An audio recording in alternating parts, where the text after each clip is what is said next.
corn, corn, corn. After the last video on this corn planter, I came back and put more corn in here. There's actually 42 plants in here.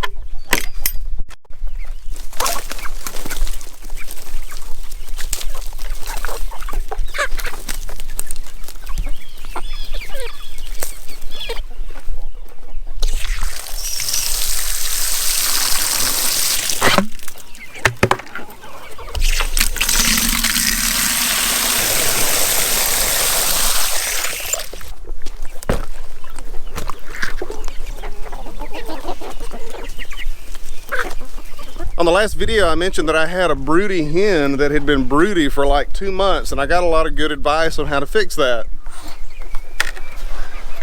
And sure enough, the advice worked. I took her off of the roost and I put her in here for 2 days with just water, and she's not broody anymore, so thanks. I also mentioned on that last video that I sliced this middle finger something fierce butchering these meat chickens here, and it's been 6 or 7 days on this, and it's just about 100% healed, which is good news for me and bad news for them.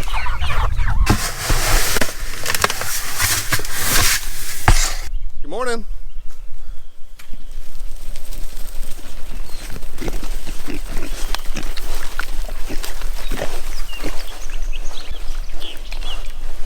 I'm a little late on their breakfast today.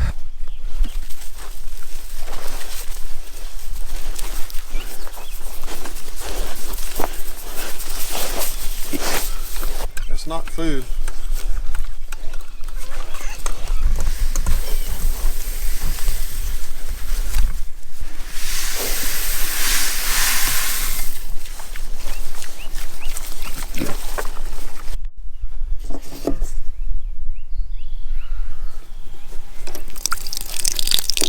Pigs are such interesting animals. They've all got their own individual personality. This is Sue. That's our potential breeder right there, and she is basically a dog in a pig's body. She'll actually roll over and let you rub her belly. These other two are relatively friendly as well, but that one, that's the male in the bunch, he won't let you touch him at all.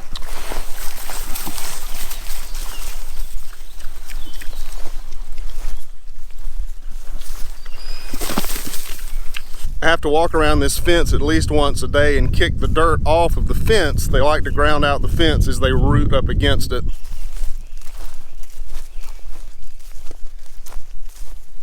Not too bad today. Maybe a little, not too bad though. I get comments sometimes, people tell me to put rings in their noses to keep them from rooting, and I don't want to do that, because pigs are designed to root, right? That's what they were created to do. That's just their thing. So I'm trying to let the pigs be the pigs out here. I've had some really good success with this electric netting right here hooked up to this solar box up here. I've only had them escape one time, and that was one day that I forgot to turn the box back on when I was done in here, and 2 of them rooted up under over there and escaped.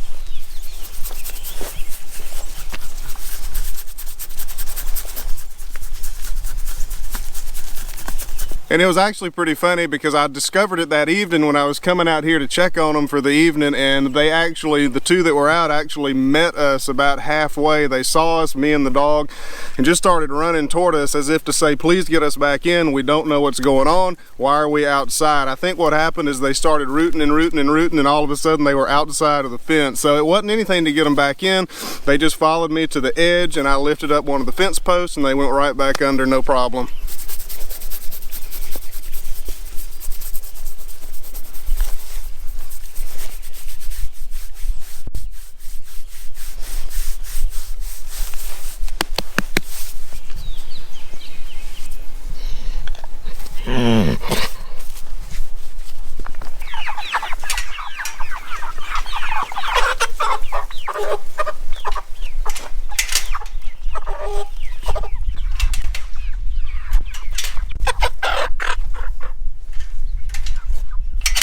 Guys, I'm going to spare you all the gory details of butchering these chickens. I've already got a video on the channel about butchering these chickens. I'll put a link to that up here wherever it tends to show up on these videos, but I'll put a link to that on this video. But I think you'll find that we kind of do our chickens a little bit different than a lot of people that you kind of see on YouTube, a lot of homesteaders that you see. Most folks leave theirs whole, and we do that. We put 5 of them in the freezer today and left them whole because we do like to put them on the smoker or on a rotisserie or something like that from time to time. But mostly what we use is boneless, skinless breasts, and we just got a vacuum sealer so that we and package them individually. What I used to do is I would take all of the breasts and I would put them on a cookie sheet on wax paper or parchment paper or something like that, and I would freeze them all separately and then put them in a freezer Ziploc bag. And we found that even by doing it that way in the freezer bags, they still tended to get just a little bit freezer burn, so we were trying to eliminate that problem. We have also got thighs and legs together, and this is like a 2-pack right here. And we'll take this out and use it for whatever. And I've also got a large thing of wings, and what we'll do is have some kind of a wing night. I'll freeze this as just one unit and we'll thaw it all out and have a wing night at some point, I'm sure. There are some tenders in here as well. Here's a 2-pack of breasts right here, or is that a, yeah, that's a 2-pack. That's a 2-pack of breasts right here. And I also have some tenders in here somewhere. I'll have to try to freeze these a little bit separately. I don't want to freeze these in one rock like this. I also have a 5-pack of chicken backs. My mom wanted these right here so that she can make chicken broth out of these, and this will make some wonderful chicken broth. There's tons and tons of meat left on this right here. So this is kind of how we do it. It does take a lot more time. It takes me 30 minutes to do 2 chickens, so I can do maybe 4 an hour or something like that. But that's just how we need them. So we can take these freezer packs, these food saver bags out one by one and use them as we need them. So this is kind of how I do it. A little bit different than most folks, but it works for us. It is cold out here, Daddy. Okay. 58, 57, 58. Yeah. Can you open the gate and let them out?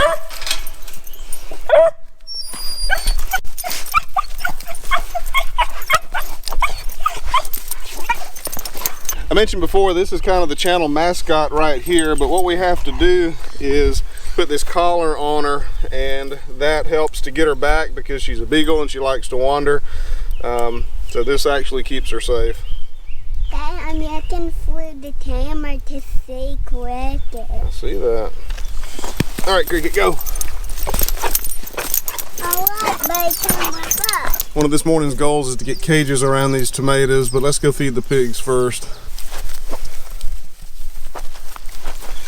Ow, ow, ow, ouch, ouch, ouch, stop. And let me feed them first, okay? Then I'll get you in because they're biting my legs. Hey, y'all stop.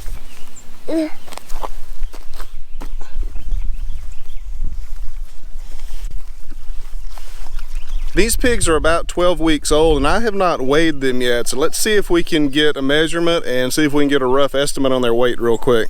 So there's a way that you can take a string or measuring tape and measure the pig so that you don't have to have a scale. So here's the length of the pig right here, and we're just going to measure this. And this comes out to 2 feet 5 inches. Now we're going to get the heart girth, which is this measurement right here. Right behind the back legs all the way around, and we get another 2 feet 5 inches from that. Turns out a 4-year-old cameraman is not that great of an idea. So what we do is we take those 2 measurements. We've got 2 feet 5 inches, so 29 inches both ways. So you take the heart girth, which is 29 inches, and square that. So 29 times 29 equals 841. And then you take that number and multiply it by the length, and that's 841 times 29, and that gives us 24,389. You take that number and you divide it by 400 and you get 60.9. So 61 pounds is how big Sue is, and Sue's our biggest pig, so that's a 61-pound pig. I'm not a pig expert in the least. 61 pounds of growth in 12 weeks. Sounds good to me. I don't know. It's my understanding that Yorkshire pigs grow a little bit slower than most breeds, and these are mostly York. They've got a little bit of Burke in them as well, but mostly Yorkshire pigs. So 61 pounds on the heaviest pig right now in 12 weeks, and they're healthy and happy, so I guess I'm happy with that. Mix it up, Benny. Look at that seed. It's a sunflower seed. See? That's easy.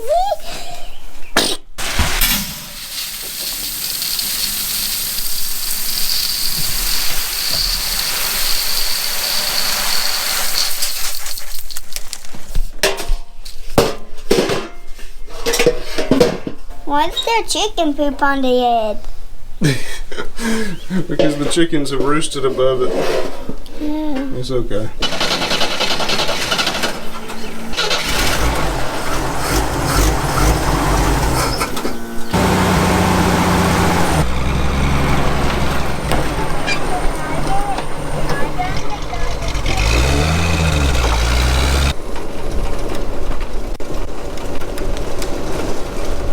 I'm not sure how well y'all can see this. There's a goose on the pond back here, and the island that's out there in the pond, there's a mama goose on a clutch of eggs. So we're kind of on baby watch here for geese.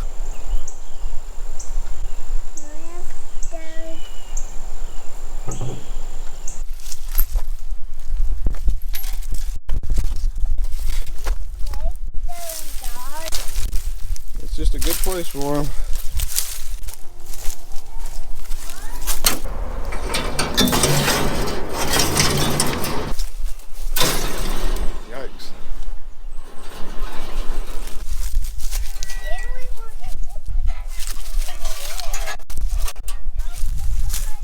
I don't know about that.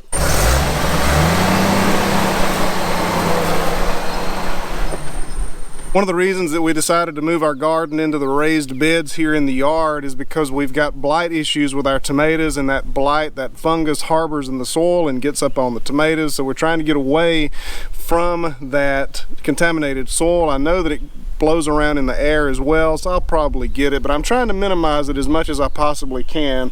Now these tomato cages are from the garden, and I want to make sure I don't transfer the blight with these cages, although I have read that the blight really doesn't stay on these cages, but I want to make double sure because the blight really eats up our tomatoes every year. So what I'm going to do, and I tried my best to find a good propane torch and I could not locate one today, so I'm going to do my best with a fish cooker. Then we're going to douse them down really good with a bleach solution. So let's get started.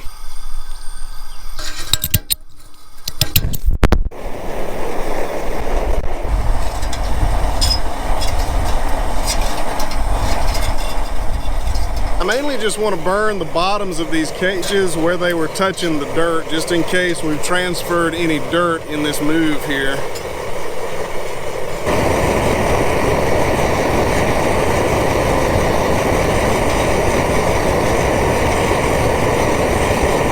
And now I'm just going to soak them down with this bleach solution.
Should have done a practice round off camera here. Just cut this massive branch off of our Roma tomato.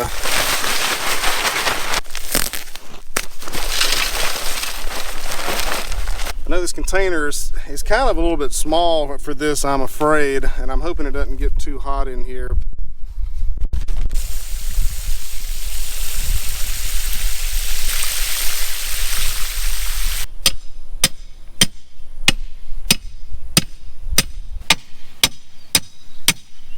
I mentioned earlier in the video that I came back around and I planted more corn plants in this bed, so there are 42 plants total in here, which is going to require a lot of water in such a small area, and fertilizer too, of course. So let's put some chicken litter on it.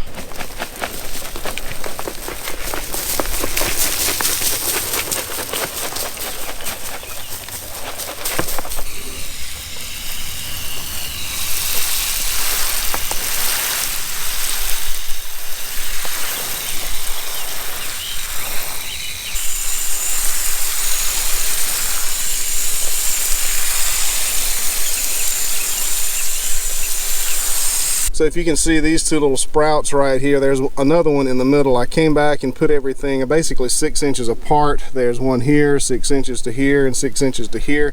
Also, there's a row in the middle right here, 6 inches apart.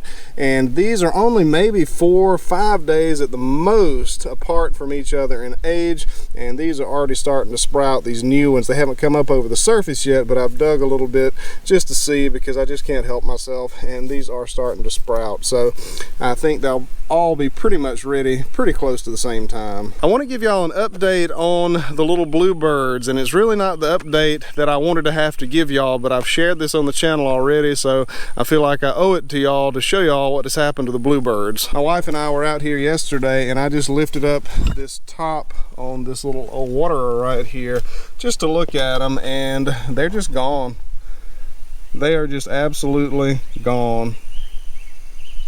And I'm really not sure what happened to them. There were some fire ants in there, but there wasn't any half-eaten bluebirds. I understand that fire ants can get in there and basically just eat them up while they're still alive, but there was no sign of any bluebirds at all. It didn't smell that great in there, but there was nothing. There's literally just one feather left in there. So I wonder if a snake or something got in there and got them. I really have no idea. I looked it up, and apparently mama bluebirds don't really move their young. They're not really able to do that. So that was my hope, is that she moved them somewhere else, but I don't think that's very likely. I guess something must have gotten them, and then the ants came and kind of cleaned up the rest. So that's pretty sad. That's kind of a bummer. I was pretty excited about having those little bluebirds here at the garden, but maybe next year. Just about ready to wrap up this video, but I wanted to show y'all one more thing. I always have one more thing, it seems like. One more thing before we wrap it up here. I've shown this on the channel before, but this is my mealworm farm here, and I had somebody in the comment section asking me about it at one point, so I just wanted to show it one more time here. Probably won't be the last time, actually. But basically what I did here is I got on Amazon and I purchased a package of like 2,200 mealworms or something like that, and I let those go to larvae. And basically what they do is they keep on growing and growing. They turn into larvae, and then those larvae turn in to these beetles right here. I don't have very many beetles left at this point, but here are the beetles right here, the darkling beetles. And basically these beetles grow and they get to a certain point and they mate and they lay eggs. So this box right here is full of little tiny mealworms and eggs and so forth. You can't really see them because they're very, very small. I can see them, but there's no way the camera is going to pick them up. But this box right here, this was the original box that those darkling beetles were in, and they laid a bajillion eggs in here. And actually this is a recent development. This is the darkling beetle larva. This was not here earlier today. Y'all are getting a treat. That's darkling beetle larva right there. And what I'll do with these is I'll separate these out, maybe put them over there in a new container altogether. Those will turn into beetles, and then the whole cycle will start back over again. It's pretty cool. And I'm feeding them off of potatoes here, so I just stick a potato down in there and they get in that potato and just go to town. That's their moisture. Their bedding is Tractor Supply chicken feed. You can use, it was pelletized, but I ground it up. You can use chicken feed if you want to. A lot of people use wheat bran, but if you use chicken feed, make sure it doesn't have diatomaceous earth in it. That will kill them, no doubt. Check this out. There must be, I mean, I cannot imagine how many mealworms are in here, and they're of all different ages, of course. The largest ones tend to go over here and hang out behind that in this corner. I think I started this whole project in December sometime, and during the cold months I had to have a heat lamp on them, so that's probably not the best time to start that. But I started doing it because the dried out mealworms at Tractor Supply are pretty expensive, and I'm pretty sure they're imported. Don't quote me on that. And they just, I don't know, they don't seem that great. My chickens really love them, but I figure they would like these a whole lot more. Let's give them some and see what they think.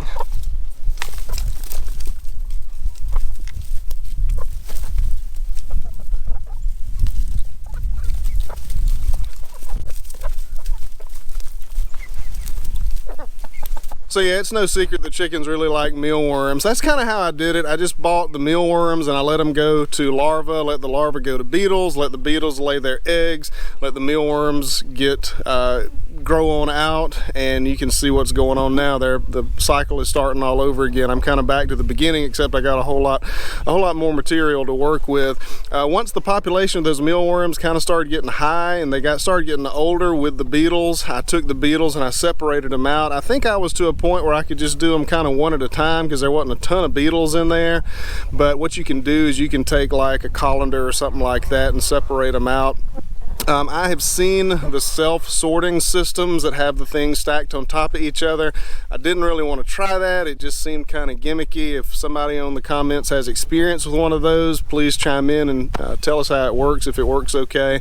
But I figured I'd go with the tried and true method. So yeah, that's my mealworm setup, and I'm really pretty happy with it because it's one of those projects that has turned into a success. It doesn't always happen. So anyway, that's going to do it for this video. Thank y'all for watching, and I will see y'all on the next one.